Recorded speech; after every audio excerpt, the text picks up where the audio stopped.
Welcome, everybody, to your favorite day of the week. I am Anthony Irwin, joined as always here on the hook by Aaron Larsoul. We are live on YouTube and on Twitter and on Facebook. So if you guys want to see Aaron's reactions to the things that I say, it's been funny. It's been funny to get that comment. It's like, oh man, this is so much better watching because now those silent moments that we used to get just sitting there in my car are now filled with the entertainment of Aaron having no fucking idea what to say. So, well, because I used to just say unnamed cognac is delicious, although I would name the cognac. Right. Yeah. So now you get to see my my facial expressions as reaction to. I am legitimately, when I say my favorite Anthony is tinfoil hat Anthony, that is a legitimate answer. I love tinfoil hat Anthony. However, I need to make a tinfoil hat for the show. It does. Now that we're on video. It does sometimes require me to have some reactions that are not audible. So you have to see. You have to see to enjoy. Yes. Somebody, I don't even remember who it was, but somebody in the Slack said they were watching on in the SSR Slack, said they were watching during the lunch break and loved my facial reactions. It added a whole new layer of enjoyment to the show. Yeah. So yeah, and you get to see and you get to see a championship ring if you want to. Look at that. There you go. I don't know. There. All right. Cool. There you go. There it is for everybody watching. There you go. All right. So we are going to be talking about like literal minutes before we went live.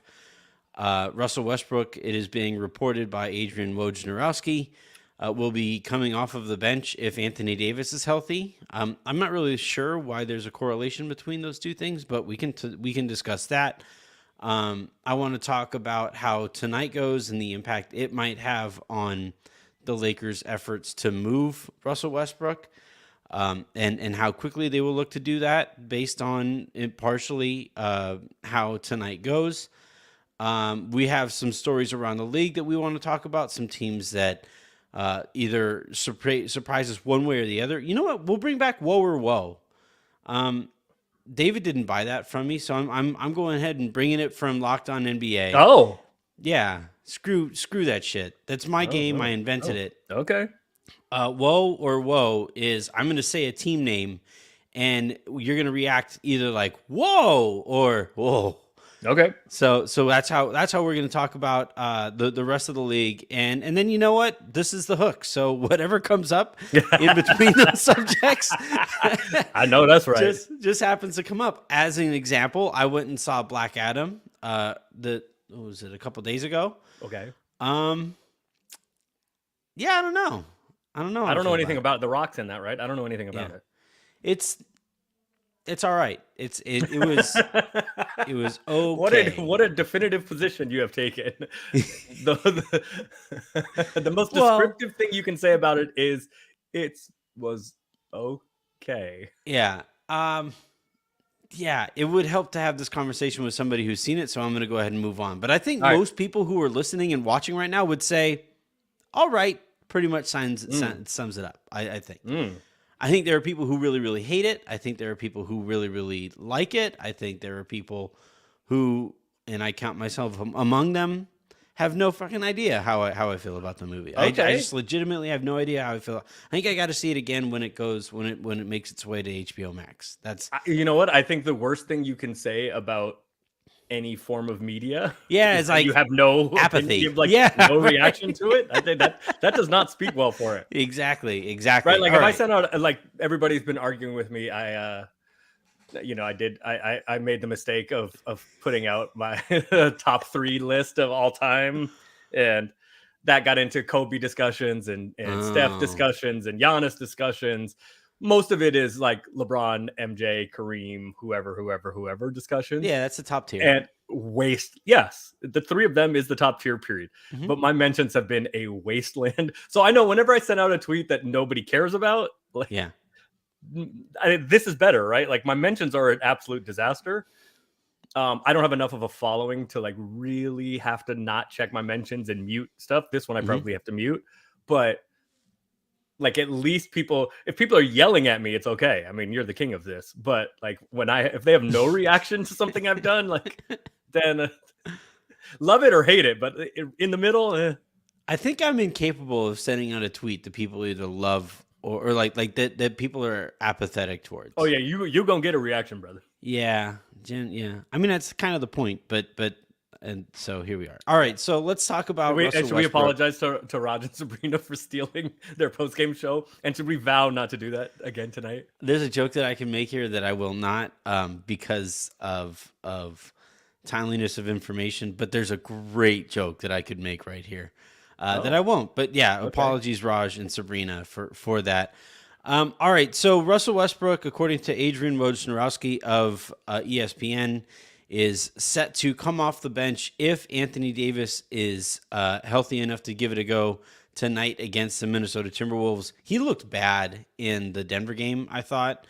Part of that is he's going up against Jokic, and the two-time MVP makes a lot of people look bad. I think a part of it was that after every shot that he made, he looked okay, and then after every shot that he missed, he grabbed his back. And I just think like the wear and tear of covering this defense and carrying this defense is taking its toll on him.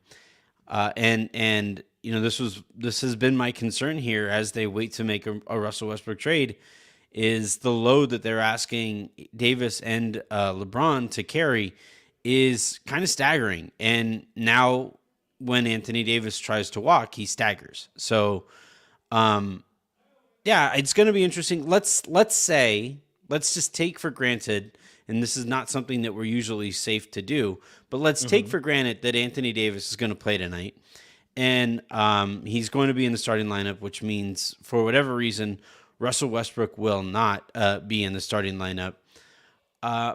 My immediate thought was, this is the last box that the Lakers needed to check before they can fully commit to, okay, this isn't working, 20 games or whatever, be damned, we got to get this guy out of here. That was my immediate first thought, which says a lot about me, that I'm not thinking about the basketball and I'm just like immediately jumping into GM mode. But that's where my brain went. Okay, so let's clean up a couple things, or be more precise, I guess. So everybody outside of JTA went through the walkthrough. JTA is not going to play because of his ankle, but everybody else participated in the shoot around. Russ has been upgraded to probable, which means it's likely he's going to play tonight. But in that case, he was not in the projected starting lineup. The first unit, and McManaman sent this out. People have also told me this, that Damian Jones, your very large adult son, who has been awful, was with the first unit in shoot around in the walkthrough this morning, which makes sense given the matchup.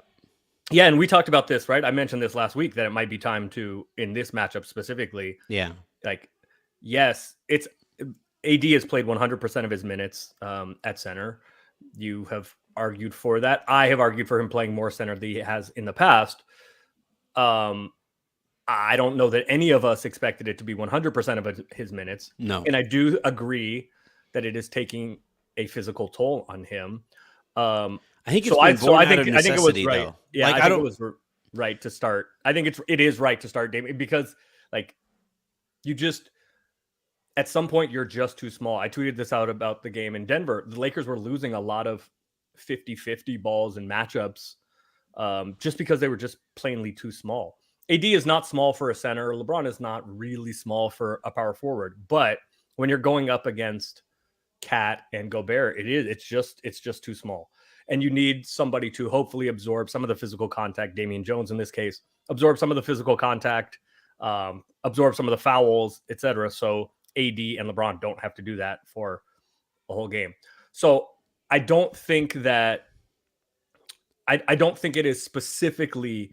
I think Russ was going to come off the bench anyway. I don't think it is specifically like a 1-to-1 correlation where if AD starts, then Russ doesn't. I just think that if AD ends up not playing, you have to shuffle stuff around, and so that may lead to Russ being back in the starting lineup. I do agree with you that it's kind of maybe. I mean, all indications were he was going to be coming off the bench anyway, right? And Coach Ham, everyone will tell you he is empowered to coach the team and Russ however he sees fit is best for the team. But I do agree with you. Part of this is leaving no stone unturned, right? Like after this, you say you've tried everything with Russ, and if this doesn't work, and frankly, I don't know that it will. I don't suspect that it will. I think it'll be better, and I think Russ should be playing less. But I don't think it is about specifically leaving no stone unturned. But I do think that is a fair. Yeah, I think that is one of the thing. Like, yeah, like I don't know if you throw your hands up, but at some point you say, okay, like we've literally tried everything we can try to make this work, and if it still doesn't work, right? A new voice at head coach, somebody that's going to hold you accountable. Playing, it didn't work with LeBron and AD last year. Or it hasn't worked with LeBron and AD again this year, even with the new voice and with the recommitment of Russ to doing what it's going to take. So this is like the last best option. I agree with that. Yeah. So a lot to touch on here. A lot. I think as it pertains to Damian moving into the starting lineup, and yeah, we're on a first name basis, Damian. I mean, Damian, my boy. Yeah, I mean, you've signed his birth certificate, so of course you're on a first name basis. It is funny how like first Damian name bases change person to person, right? Because like I say LeBron all the time, right? And like that's just how we refer to him. But me saying Damian sounded really weird. Because there are some people, like their name is just ubiquitous, right? Like Madonna or LeBron, or like there are some people that just Aaron. All you need is I don't know which one you mean, so no. Right? There are certain people that have enough of a stature that you only need the one name. I'm trying to think of any other Aarons I know. I'm blanking right now. So yeah, Aaron, single name basis. Oh, all right. Aaron. Well, that's actually a cook. He's a chef. He's really good. Oh, all Sanchez, right. Yeah. Uh-huh. Yeah. So, all right. So Damian Jones moving into the starting lineup. If I think it is more matchup dependent. The Lakers have also been getting killed on the boards, and they aren't shooting very well.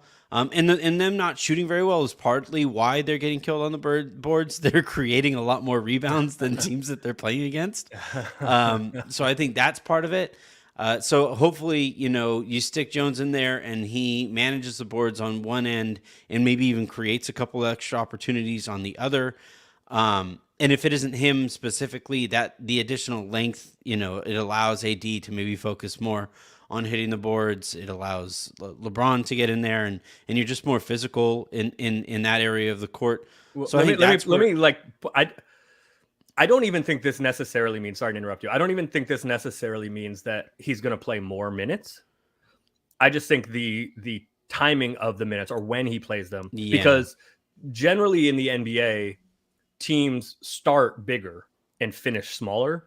And so I don't even know that this means he'll play more minutes, but it means those minutes will be matched up against generally bigger players, especially, I mean, obviously, and especially tonight, but I don't know that this means he plays more. It just means the minutes he is playing are generally going to be against bigger guys.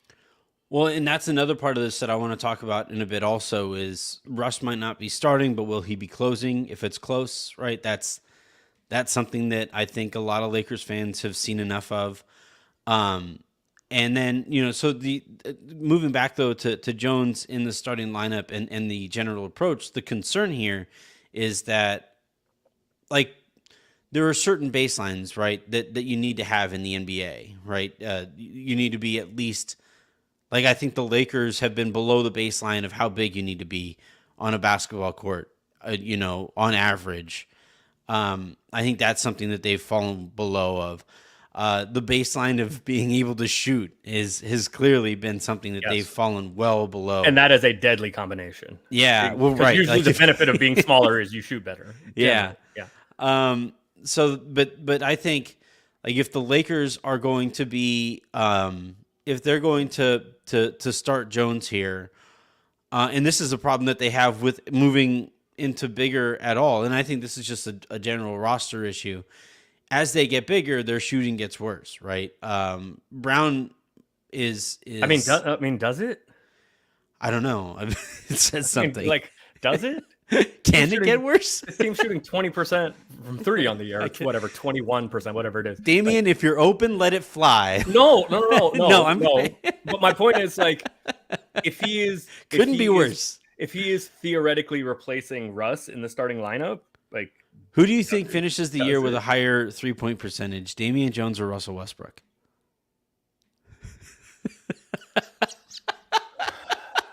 So for those of you watching right now, that's exactly what we're talking about. The facial expressions that Aaron gives when I say shit like that.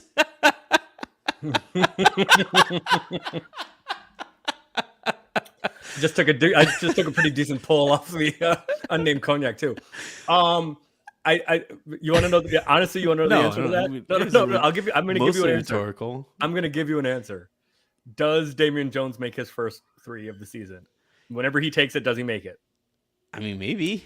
If he does, then yes. Yeah. Because he's not going to shoot more than 2 more on the year, right? So if he goes 1 for 3, Russ is not getting to 33%. He's not. What? I'm not like. He just isn't. Russ is not going to shoot 33. Yeah. No, he's not. So no, Damian Jones, right? What was it? I think it was. I think it was 1920. I think it was the championship year and COVID year. Didn't JaVale made like 5 of his first 6 threes or something like that? Well, Dwight shot really well. Dwight did too. Yeah, right. Dwight made some too. And Dwight both of them in warmups used to shoot them all the time. We'd be on the road and I would just be laughing with them, having 3-point contests with some of the coaches. But so if Damian makes his first one, then yeah, he finishes with a higher percentage than Russ. So quick aside, I always laugh when I see like non-pro players, even people who played in college, depending on the college that you played in, but like non-pro players who try to say things about like what they could do on a professional court, right? Absolutely not. Here's for full context as to like how far behind we are from them. Dwight and JaVale would wash anybody you know in a 3-point contest. Correct. Like just sitting there shooting 3-pointers, standing still, those guys would wash you. So, and they're terrible shooters. So I don't know if I've told this story before, but one summer I went to go to Milwaukee when I was in Portland. I went to go to Milwaukee and just check in on Prisbilla, who he and I are still pretty close. Well, not pretty close. We're very close to this day. He was just a goon, right? He never did anything. Like all he did was catch the ball, dunk, set screens, block shots, try to beat people up. He was a goon, right? He was good. He was a good basketball player, but he was just a goon. He no skill. He would tell you, I have no skill. Yeah. I think I said his son, Anthony, who's 16, is now, I went to go visit earlier this a month or so ago. Anthony is 16 and 6'5" and bigger than me, and I don't like it. But he will tell you, Anthony, who's 16, is already more skilled than Joel ever was. I'm sure. But these dudes, this is all they have done 3 or 4 or 5 or 6 hours a day for their entire lives. Yeah. And they are superheroes. So Joel never dribbled. I believe he is the Blazers' all-time record holder in field goal percentage because he literally did nothing but dunk. And so we go. So I go work out with him, check in on him one summer, and we go play some. We're playing some one-on-one. I was an okay basketball player at one time, and like had some skill. Joel has no skill, 0. And I've played against guys. I've told this story about playing against Kobe, right? Like I've played against everybody. I was all right.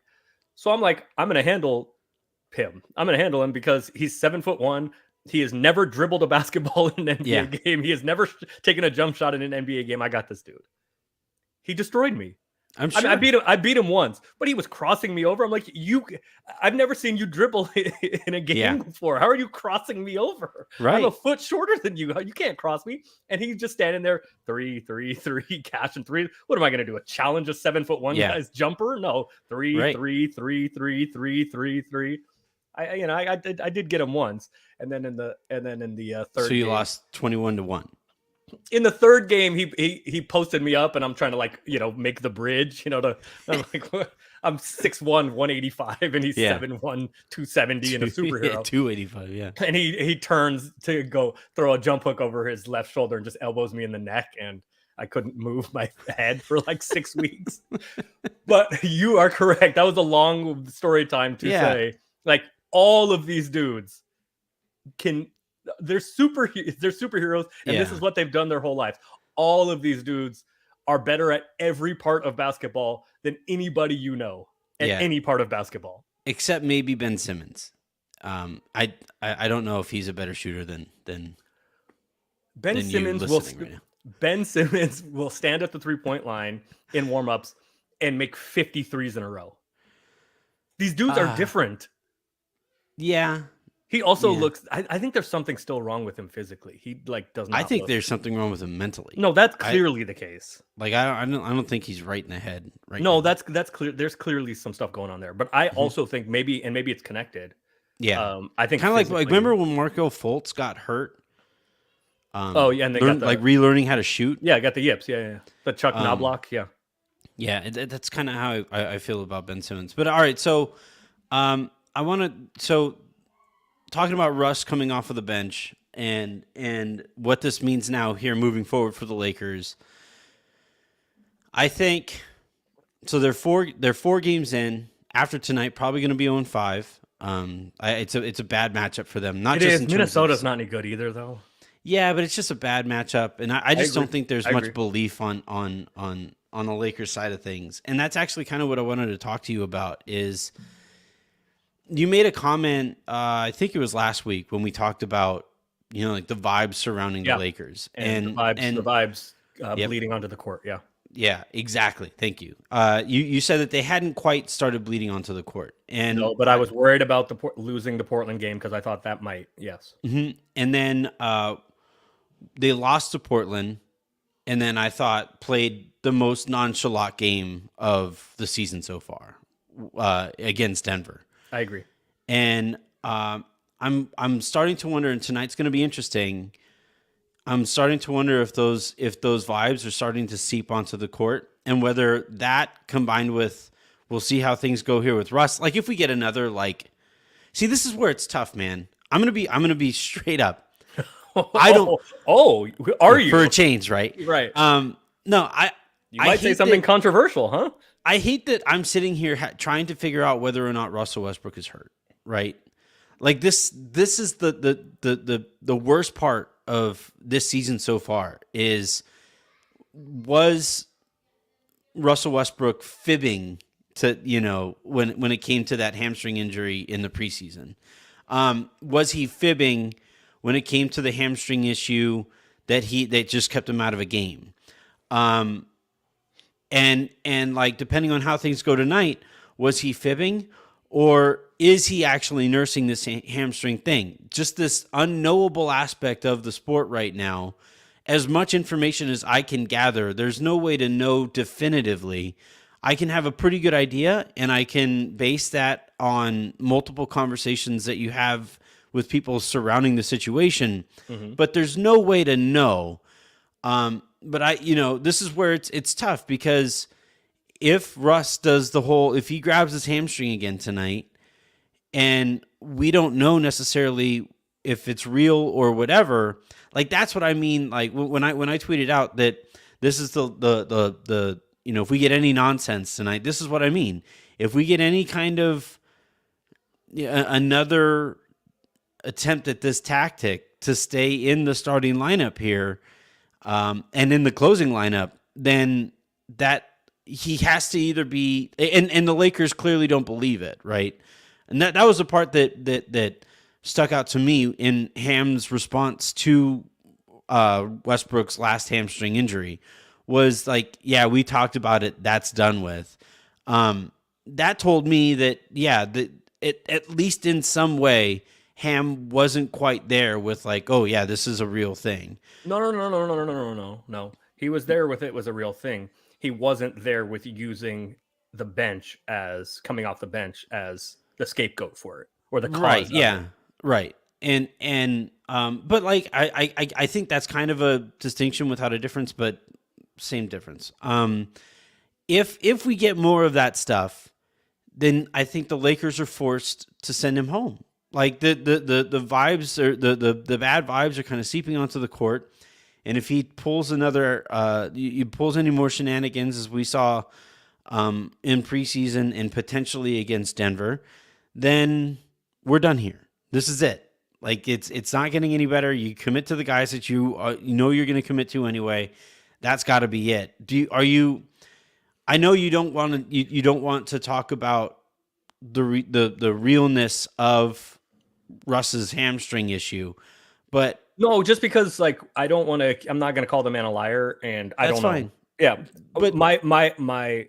I said this in the Slack. My educated guess is Russ doesn't want to come off the bench, and when he did, he felt something in his hamstring. I believe that was kind of off, and decided to play it up and use it as a way to try to not come off the bench. But I don't believe he was faking an injury. yeah, I do think he probably exaggerated it, played it up, used it as a talking point to try to not have to come off the bench. But clearly, Darvin Ham doesn't care. Darvin Ham is going to do like because you're coming off the bench, right? yeah. And so if Russ does that again and says, "Oh, my hamstring," okay, maybe he has a real hamstring injury or he doesn't. But I think we have seen that Coach Ham is not going to be influenced by that to put Russ back in the starting lineup unless he thinks that's the best thing for the team. And again, I think if this is a storyline again coming out of tonight's game, I think that's got to be it. Like I don't think it's going to produce any noticeable difference in the basketball here. I don't think he's going to be committed to making this work for all of the reasons that I've outlined over the course of the season.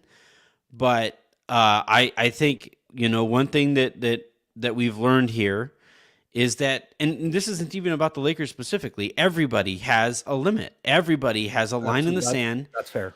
And I think Russ's line in the sand, as he's indicated time and time again now, is messing with his role, like disrespecting him with the role that he sees as beneath him. He did it with Vogel when he talked about his back seizing up because of how long he was sitting in a game last year. He did it in the preseason here in a way that Ham wasn't necessarily buying. And I think if we get it again tonight, that line in the sand that Russ has drawn and made very clear that he's going to abide and not step over, if that line in the sand is there for Russ and it's in a place that the Lakers aren't comfortable with, like this isn't going to be a relationship that is salvageable. This is not something that can work if there are things that he is not willing to do that the Lakers need him to do. So Woj just had a tweet that's not about this, about something else, which I'll mention in a second. But let me finish up the wrestling because we should talk about Woj's tweet. Yeah, I'm gonna go ahead and grab it while. Okay, so but let me finish up with this wrestling. I am moving closer towards your position, not the trade part of it, but at the like if it continues like this or if the vibes get worse, I am coming more towards to just send him away place. Mm-hmm. I'm not there yet, but I am becoming more and more understanding of it. And the reason I am not there yet, or because part of it was there's all these options. And probably because they're in an effort to balance the roster with a theoretical Russ trade, you want to have these other options. Or right, you and I talked before the season and even at the beginning of the season that there are more options to play hardball with Russ, whether it's sending him to the bench or sending him home, because you have all of these other, you've spent a lot of resources, the limited resources the Lakers had. You spent a lot of that on guards and guys that you could say, well, we don't need you because XYZ. Mm-hmm. Those guys have largely sucked, though. Yeah. So all of those Kendrick options, Nunn, what the hell? all of those options, Jesus. and Schroeder hasn't played yet, right? So like, Yeah. all of those options aren't as convincing. So unfortunately, right now, I still think we're in the place where it's in your best interest to try to get whatever you can out of Russ. And Russ, even for him, has looked diminished, right? He can't finish at the rim. Obviously, he can't shoot. He could never shoot. But even the finishing things at the rim he to me could is a do, bigger issue. yeah, even the things that he could do that made him. I mean, he's been pretty good defensively this year, but in the past, he's been so good offensively that made up for the fact that he was a 0 on defense. Now he's been a pretty good defender, but his offense, just frankly, he hasn't been great on defense. He's been better than normal, but his offense, because he looks diminished physically, and all of those athletic advantages that he had over basically everyone in the league have been diminished 10% or 15% or 20%. And if that was his only advantage, that diminishment has had real consequences. He's battled on the glass. He's been okay defensively, but he's not getting to the rim. And when he is getting there, he's not finishing. And that's what he had to use to make up for the fact that he can't shoot. So I am coming more towards your position of sending him home. I don't think that the first 4 games and whatever happens tonight, for me, it still hasn't impacted the threshold for a trade, like what makes sense to trade. But it has somewhat for maybe if this doesn't work, it's time for him to go away.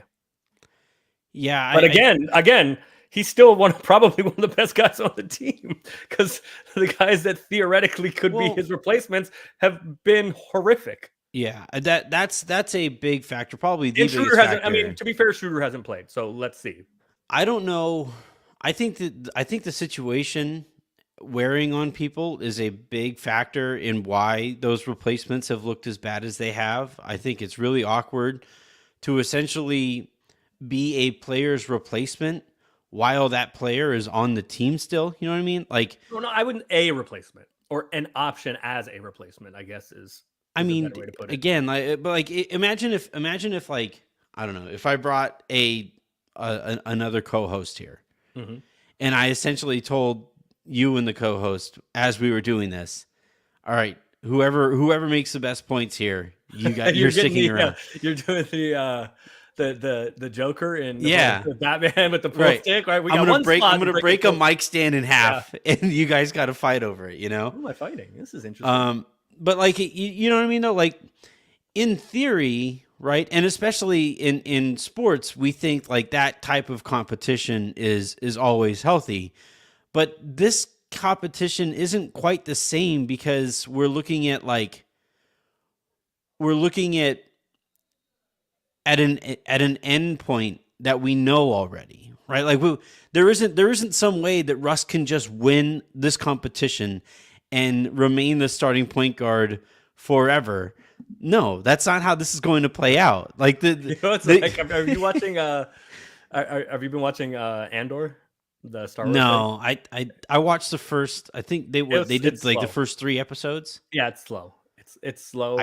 It's incredibly Star well Wars. done. I am begging you to just let cool, powerful characters swing around the lightsabers. Like, just like stop it with everything. It's not a lot of lightsabers in Andor. It's just so. Rogue One I thought was really good. I think it's the best thing that Disney in the Disney era. I think it's the best Star Wars thing that there has been. But what you're saying, see, look, now I'm going to sound like Darius giving my analogy. Hopefully this one's lands as well as his do. Generally, I'm going to say yes and no first. But what you're saying about Russ, like with the competition, and you know how it ends. So Andor, it's slow, and it doesn't feel like Star Wars to me, but it's really good. Like, it's incredibly well done, and it's good. It's just slow, and doesn't really feel like Star Wars. But part of my issue with it is, they have situations where you want to create drama by putting the main character in like some Yeah. situations that could be It's the troubling. inherent problem with But prequels. I know how this ends, right? Yeah. I know how this dude dies at the end of Rogue One, so I know he's gonna be okay tonight. Right. Yeah. So it's kind of like I know how this ends, so it's kind of hard to create the drama. It's kind of hard to create that competition or that sense of competition. You're saying with Russ versus Pat Bev or Dennis Schroeder or Kendrick Nunn Walker, or whatever. Lonnie Walker or whomever, Yeah. because we know how this ends. And right now, the remaining. How'd I do? Will Darius be proud of me? How'd I do? I think that was good. By the way, decent. why are B we talking minus? about Darius's analogies? I B give minus? analogies all the time. B minus? Who's he? Who is this Darius person? I guess I have to know who he is because he writes for Silver Screen and Roll. Indeed, he does. But I don't know if he hosts or does any kind of work outside of that. But that I'm not aware. Never heard of that. I don't know. So I can't compliment you when I'm talking to you. I know, That's it's weird. true. I suck at taking compliments too. But yeah, I exactly. Like basically, and on top of that, on top of everything you just said, which I thought was on point, on top of that, you have Lonnie, Nunn, Pat, and eventually Schroeder right now competing for scraps, right? They're competing for, like, when I cook carne asada, when any like decent Mexican is cooking carne asada, what you do is What's your secret ingredient in the carne asada? The marinade. I go and buy it from the carniceria. Like that's my secret ingredient. No. Soy sauce. Soy sauce is the secret ingredient. I support carne small asada. business. Soy sauce. You know what soy sauce translates to in Spanish? Sauce. I am sauce. Oh yeah, yo soy sauce. Yeah. But isn't it called? Wait, oh no, salsa inglesa. So that's Worcestershire sauce in Spanish. Yeah, that's not so. soy sauce. Okay, go ahead. But yeah, like you. So when I cook carne asada, and when any like red-blooded Mexican cooks carne asada, like you always want to be around the grill while the carne asada is on there, because my love language is slicing off a bit of it and letting people test it right off of the grill. Yeah. And so, like, but the thing, the part of that, my carne asada is undefeated, by the way. But go ahead. What's that? My carne asada is undefeated, by the way. I mean, it hasn't gone up against mine. But like, imagine. I'm telling you, as a black man, my carne asada is better than your Mexican carne asada as a Mexican. Yeah, it's undefeated. And I'm saying it isn't. So the people, like, imagine standing around the grill and knowing that the only thing you're going to get to eat, even as you see this mound of beautiful, glistening, moist carne asada that comes off of the grill, don't ever use that word again. That is the worst smells word in the English amazing. language, but go ahead. Like, you're looking at all of that meat over there, and all you're getting right now is just the taste. The rest of that meat is going to go to somebody who's eventually going to get out of there, right? The rest of that meat is they're taking it to go. Yeah, the rest of that meat is going to somebody. They didn't even bring any Modelo's. I mean, shit. The way Russ is playing, the rest of that meat is going to go to somebody who's going to drop it on the floor. Well, so like, actually, but I think that Russ coming off the bench. Yeah, is a factor there, right? Because if that is accompanied by a reduction in his minutes, then there is more carne asada for those other guys you mentioned to eat. Yeah. And so yeah, I think this is an attempt to better spread around the carne, but like it's not perfect, and we know it's temporary. Like, this is the other part of this too, that it's why I had the reaction I did. I essentially said, okay, this is one step closer to finally we're done here. Like this is one step. This is a step, like, to the point that you've been making, that I think is kind of sort of indisputable at this point, is that the Lakers wanted to test out every other avenue here before they just say, okay, enough, we're done. And this is, I think, the last one that they needed to try out. It's the only one. It's the only one left, right? And I think, like, that's why my reaction to this was, all right, this is one last step. We're done here. We're one last step, and Russ is eventually going to be moved. But again, like, this is where we diverge. And again, I said I'm coming closer to your perspective on possibly sending him home. But I don't think the first 4 games and the Russ shenanigans and him coming off the bench tonight, and depending on how this looks tonight, it hasn't really changed much for me as far as the trade conversation goes. Well, if anything, it has made me more steadfast because I haven't liked what I've seen even without Russ. And see, I just don't. I think the situation is too bad and so untenable with Russ around that it's hard for me to judge anybody involved with it. And there is, I also will listen to an argument about doing something. I do not advocate for just do something, but I do understand the position that some people take in the just do something camp. That what is that, like the stick? There's the meme with the like stick figure and the little leash, the rope leash, and do something. That something, and just getting more options for LeBron and AD will. It's not just about those guys, whoever theoretically comes in a potential Russ trade. It's also about the extra juice and the extra Miles juice. Turner. It is also about the extra juice that you hope, the little boost, emotional boost you hope to get from your best players. It's kind of like firing a coach, right? Like when you fire a coach, you know that all of the other good coaches are employed at that point. But you're hoping that when, like, if you're Philly, you're hoping that when Doc Rivers is finally fired, that everybody there's like, all right, finally, we're done here. And did you see that video yesterday? The rap one, the yes. somebody so with the Lakers, who I will not mention, sent it to me. I hadn't seen it and sent it to me, and found it really enjoyable. And coincidentally, his Vegas was their comment fired. Was that person with the Lakers comment associated with that clip? Was part of the comment? Man, glad we didn't hire this guy.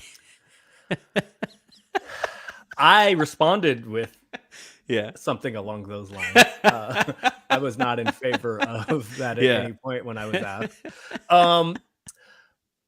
And coincidentally, yesterday or the day before, his odds. Well, I mean, we'll get into this later. We can talk about the team, the woe and woe teams, but his odds as the first guy fired went from like he was like 3rd or 4th or 5th in the odds and went to number 1 like very handily.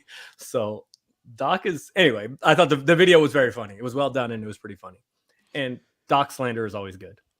Yeah. I mean, Clippers and Celtics guy. Like for Lakers fans, anytime the Doc slander is most overrated coach in the history of sports. Anyway, before we get to woe and woe, we're going to spend some time on woe and woj on this one because in a couple tweets that he sent, I'm just going to read them. Story file to ESPN. Again, this is Adrian Wojnarowski of ESPN. Story file to ESPN. The NBA is pursuing the implementation of an upper salary limit in its negotiations on a new collective bargaining agreement with the National Basketball Players Association, a systemic change that has been met with significant union resistance. Can't wonder why. Can't imagine why. He follows that up with, in a wake of large market contenders, Golden State, Brooklyn, and the Los Angeles Clippers. It's offensive that the Lakers aren't here. Anyway, running up massive payrolls and luxury tax penalties, the NBA is proposing a system that would replace the luxury tax with a hard limit that teams could not exceed to pay salaries, sources said. This would be a monumental shift that I don't think is going to happen, but it would be a monumental shift. Won't happen and shouldn't happen. So I have a couple reasons why I don't think it'll happen. Those teams that, like, this is the kind of thing that you leak so that your fans know that you tried, right? But if you're a small market and this goes through, you just lost so much revenue. Yeah, the tax payments, the distributions. So like this, the number one reason why I don't think this would actually happen is because the teams that you would think, like upon first reading this, might want this, actually don't. I don't, like, especially the owners of those teams that you would think that this is for don't actually want this. No, so I don't think this is actually happening. And the teams that it would be punitive against, the teams you just mentioned, are frankly more powerful. And I mean, as far as Yeah. voting and collecting votes for getting Yeah. initiatives Voices in the passed, room. or they're the most powerful ones to begin with. Yeah. So they don't Well, want it. also, like, And the players aren't going for this. What are the owners going to well, have to give up yeah. to get, like, where are they Could going you to have to imagine give up other places in the CBA to get this passed? the Not max? happening. I feel like if like the only thing that if I'm a player, the only thing that would make me think about doing this is getting rid of the entire max salary system. Like, that So would be it. I think they should, and I think they actually are more likely to go in the other direction. I think that if you are signing your own guys, um, I think, or re-signing your own guys, I think that there should be some provision where those salaries don't count against. Like, you still have to pay them, but Yeah. they But don't count against in for tax payments, or they don't count. but then Some it's not a portion of hard it cap. doesn't count against the cap. To allow, and this is true even this would be helpful for small market teams. Yes, the Warriors and the Nets and the Clippers and even the Lakers, I know we're going to joke about it, but even the Lakers generally outspend everybody else. But this would allow some of those teams that don't want to pay the tax to be able to retain their own guys, right? Like, who is it? I think it's Charlotte and I think it's two teams, Charlotte and one other team, that have never paid the tax. Mhm. So this would allow teams to retain their own guy. Like, because Charlotte's going to have a conversation, to have a discussion about LaMelo whenever he, Is after it his Phoenix? first extension. Is it Charlotte and Phoenix? No, Phoenix has. I think there's one other team. Maybe it's Orlando. I don't remember. Yeah. Denver hadn't until recently. Yeah. But so even the smaller market teams, that would help. Because, like, one of the unintended consequences of the Supermax were teams like Sacramento having to trade DeMarcus Cousins because they didn't want. If you're not going to give him the Supermax once he qualifies for it, you have to trade him, right? Yeah. And so, but it was intended to encourage even the smaller market teams to be able to keep their own guys. I think this would do a better job of that. Yes, it would benefit the teams that are willing to spend, right? It would benefit the Warriors, but I mean, and it would benefit the Nets, it would benefit the Lakers, it would benefit the Clippers. But frankly, like, why should the Warriors be penalized because they drafted Jordan Poole 28th and he turned into something, right? They should be able to do whatever they want. But I think it also helps the little guys who don't necessarily want to pay the tax, but still want to be able to be competitive and keep their guys around. So I think there should be, and I think it's more likely to go in the other direction, that there is some provision where if you can sign guys to Supermax, your own guys, and part of it may not count against the draft, against the cap and the tax. Yeah, I think that's always made sense, but I think that's the most logical outcome here. The problem is you have owners who are not as interested in winning as other owners, and they would rather not have implied pressure to pay extra for their team, Sure. And that's exactly what that's exactly what that would establish. Well, but it would imply pressure for them to pay their players more in salary, but they wouldn't get penalized for it with the tax, and it wouldn't prevent them from being able to do other things. Right, but that puts more implied pressure on them to A, pay their players, and B, surround them with talent. Now, given the additional resources they could be potentially used to do so. Yes, that's really fair. like the number one, like, everybody always thinks that hard caps and cap a cap system in general, like, people think that that's for parity. No. I'm sorry to disappoint you, everybody. The cap is, every salary cap out there in sports is so that owners have an explicit reason, an excuse not to pay insane amounts of money to employ the best roster Trying that to they save can. themselves from themselves. Yeah. So like, you're right.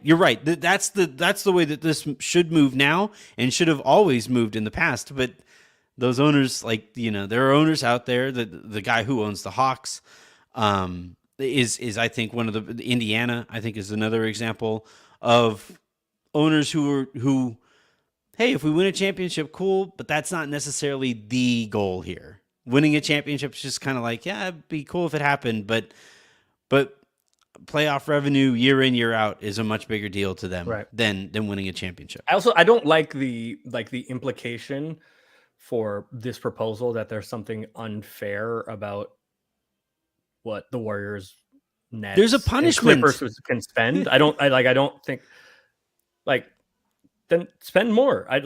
Yeah.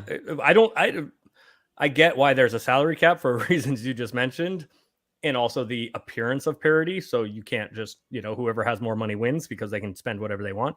But like, if you don't think it's fair, then spend more, or don't, or get out of it, or like get out of the game. If you can't or are unwilling to compete financially with what it takes to win. And now, to be fair, also, I mean, the Warriors paid a hefty tax last year, but before that, the teams that won the title, the Bucks 2 years ago, the Lakers before that, those were not tax teams.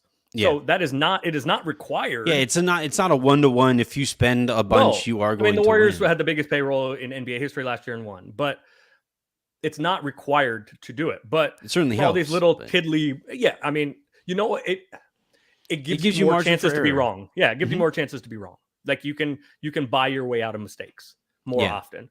Or it gives you time. Like, so Wiggins was seen as a mistake, but because the Warriors were willing to spend on Wiggins, they kept him around and eventually developed him into a winning player. I mean, it goes before that. It's that they were going to lose Kevin Durant and were able to get a guy, keep the salary spot available because they were willing to spend for D'Angelo Russell, a guy that they didn't want, but they wanted to keep the salary slot available. And then that was part of the reason why I lost my mind and continue to lose my mind over the Caruso thing, is because like those salary slots are really valuable. They're really important.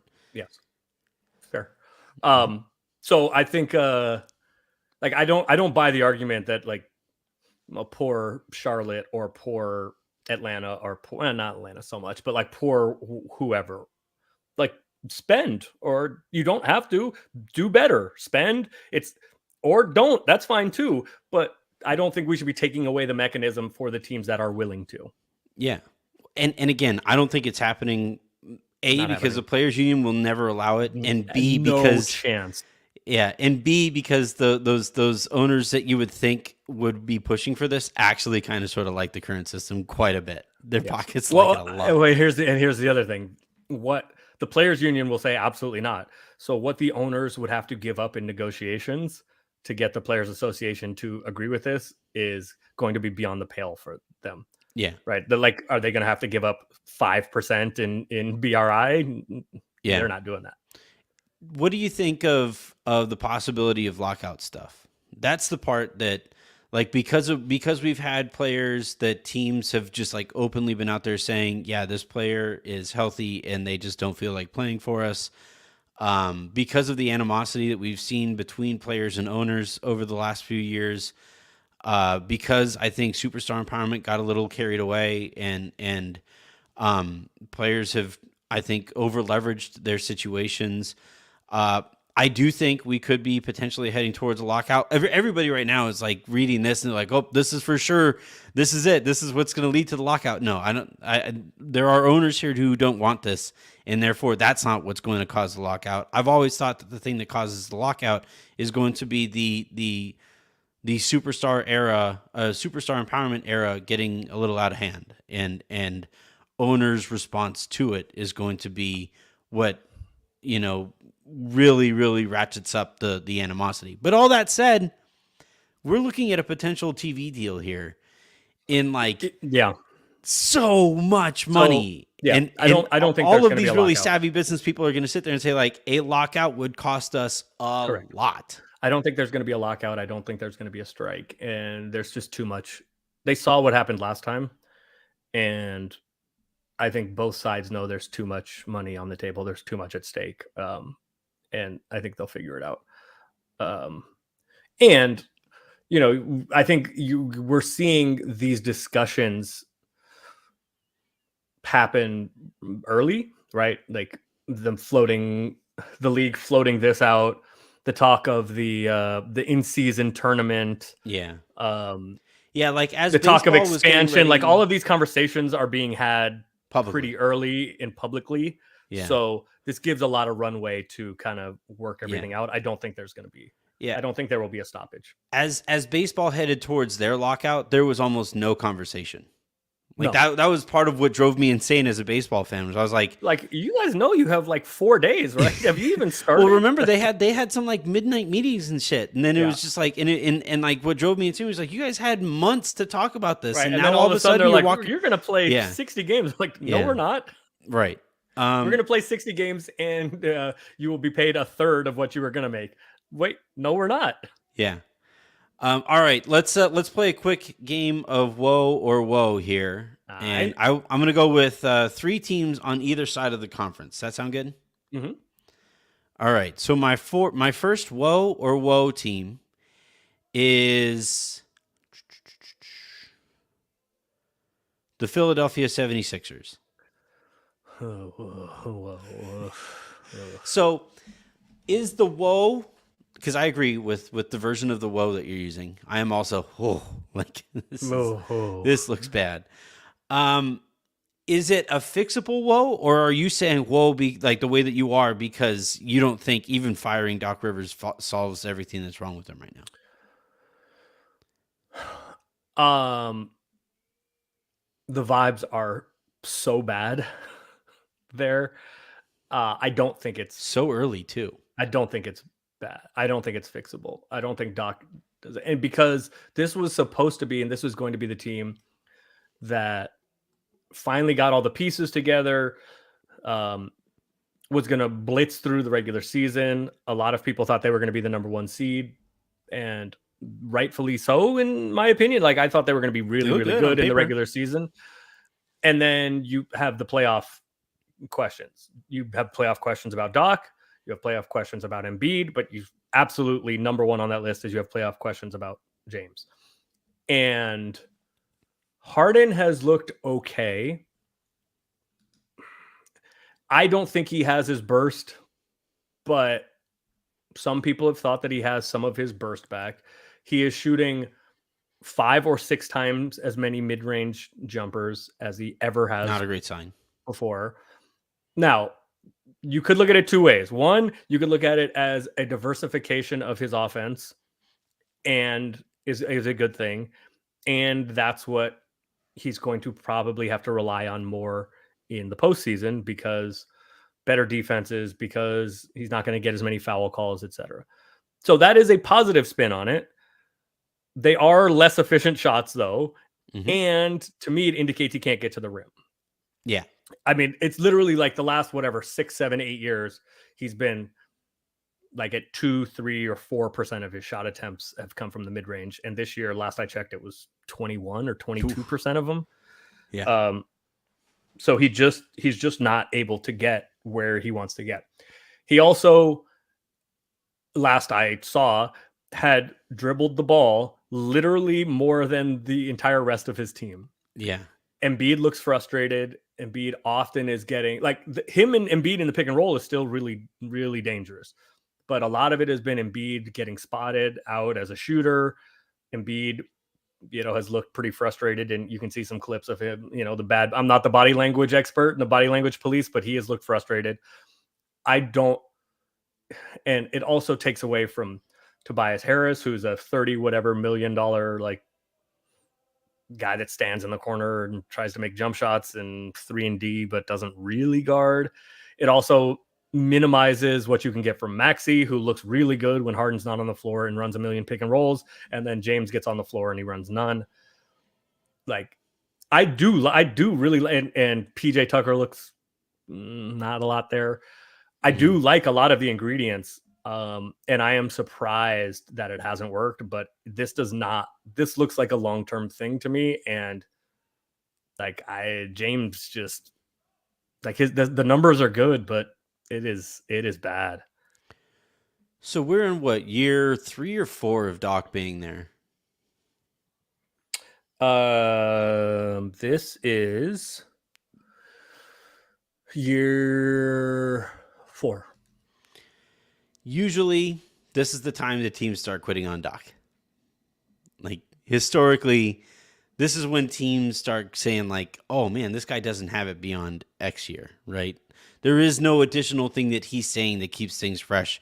It's the same old Doc Rivers, and year 4 Doc Rivers is not typically very good. That's a problem to me. That's something I'd be nervous about.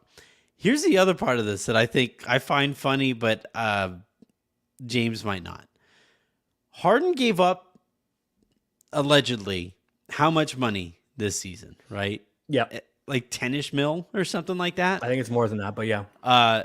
He gave up all that money. It's definitely in 8 figures.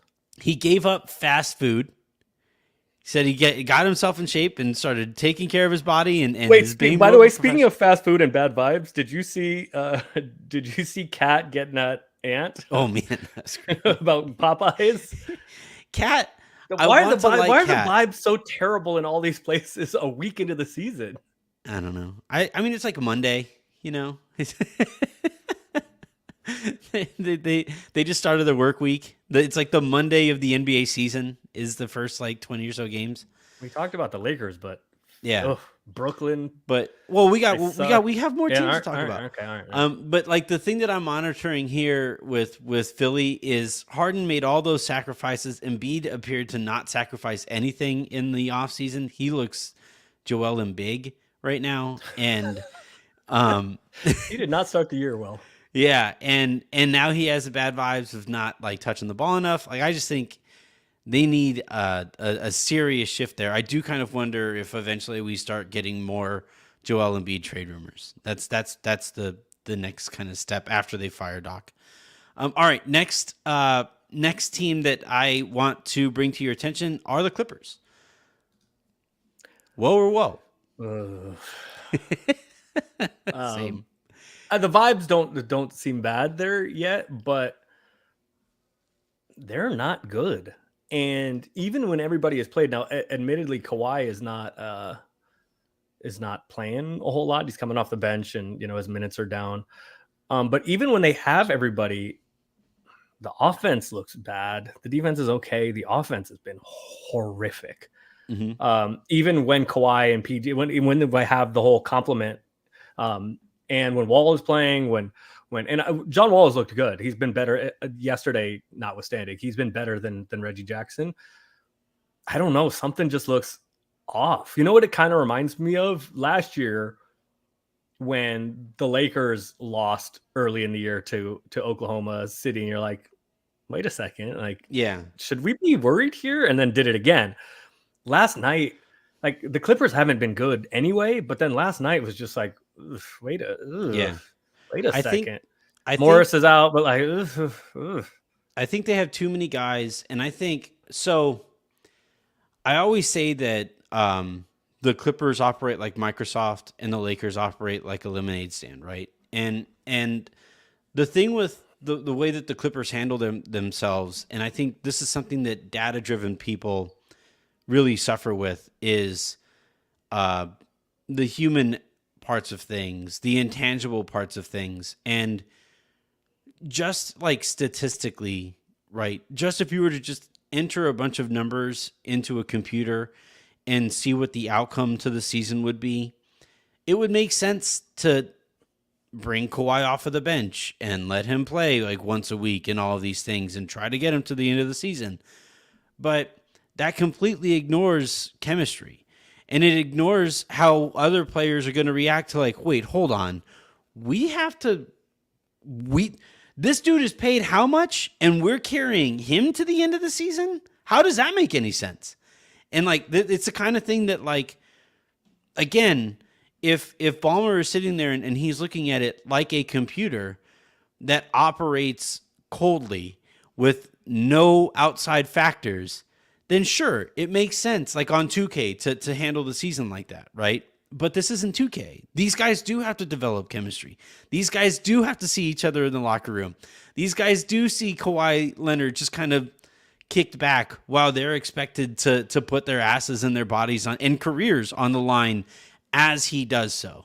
And I think this is something like when we talk about vibes and stuff, I know you aren't the biggest proponent of body language experts and stuff, No. but this would drive me insane. Like it's why like, on this channel, I try to be the person who does far and away the most shows and far and away the most work on this feed, is because like I am paid in a way that the other people in the budget are not. And I want to make sure that like there is no doubt whatsoever in anybody's mind who is putting the most into this project here. And like you come damn close because I can't. You said you're the Kawhi, huh? Okay. I can't keep you off of fucking spaces. So you come the closest. But this is the stuff that like I think the Clippers just continually seem to ignore, and for whatever reason will just never learn from. Like they just keep messing this one specific thing up. Three things, and I'll probably forget the last one by the time I get to it. But Okay. This has vibes of, I agree with you.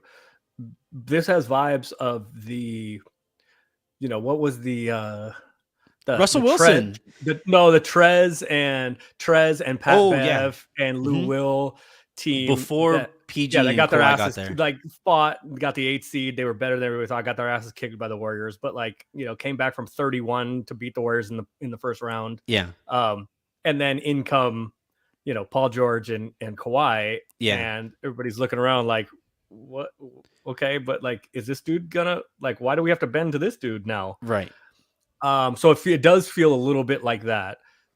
The second thing is that this, like, when you get to this is why I didn't believe even the year that they made it when they lost to Denver, right, in the bubble.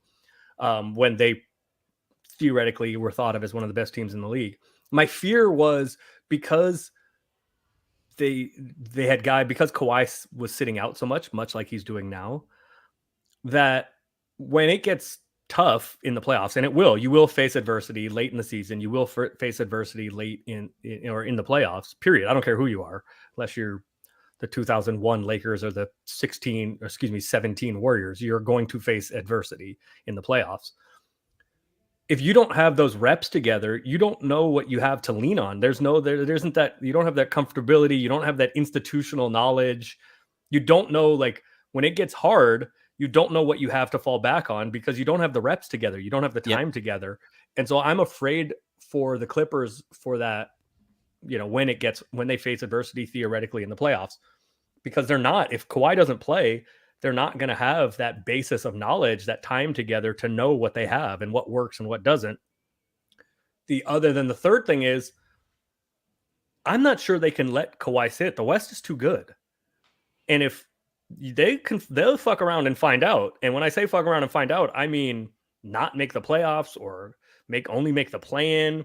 And that messes with your, we saw how that went for the Lakers last year. That messes with how difficult your path is. Even if you do make it, the more difficult path.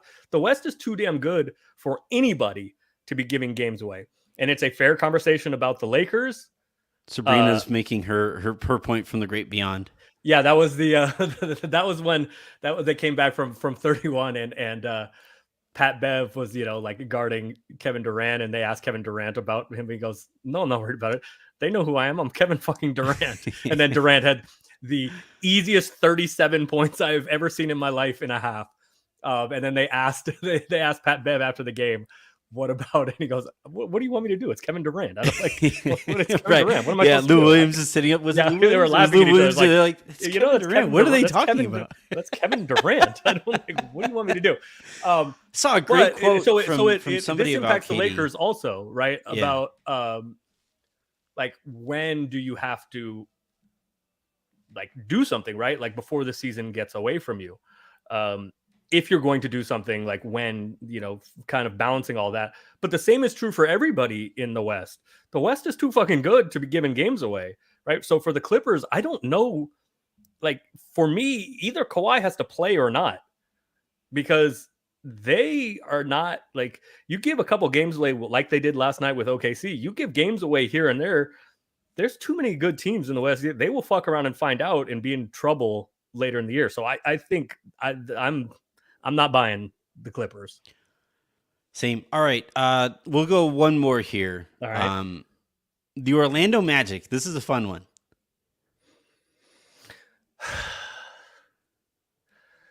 Can I? You know what? I'm gonna give up. Go ahead. Whoa! Yeah, Let's go. If I'm an Orlando fan, Paolo looks incredible, and we're losing. They're 0-5. Yeah. This season couldn't be going better. They're laughing at San Antonio and they're laughing at Utah. You idiots. Paolo looks incredible. And shout out Ben Matherin too from Indiana, because the two of them have been like, wait, you guys are rookies? Yeah. So my only hesitation is that Mo Bamba has been terrible. Bol is like already outplayed him and basically supplanted him in the rotation. So as somebody they just signed and as a guy that they thought was a piece going forward, that's not good. And everybody is injured. And I don't know if I am going to play an NBA game or Jonathan Isaac is going to play an NBA game first. So that is concerning to me. Well, he's just doing his own research on how to recover from his knee stuff. He did his own knee surgery probably. With a hot spoon.